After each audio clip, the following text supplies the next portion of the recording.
not knowing.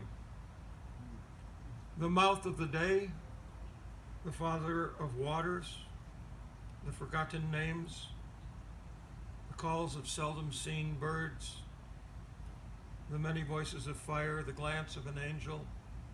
It sort of harkens back to that first book, the first poem that you heard. This way the images just keep popping up like that. She was drinking blood coming from the palm of his hand.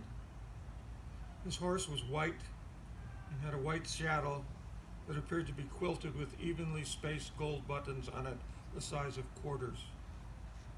If you bothered to look toward the background of the scene, one could see tiny white butterflies with gold dots on their wings.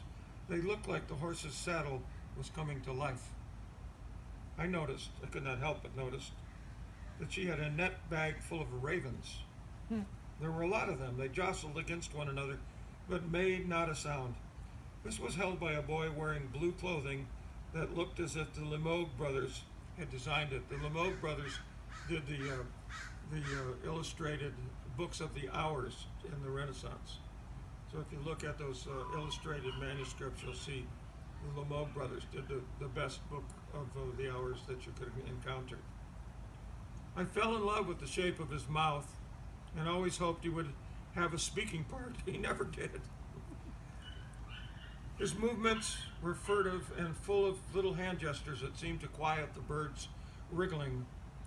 When she rose from her knees, she wiped her mouth with the back of her hand and fixed her eyes on mine for much longer than was appropriate. I had to look away.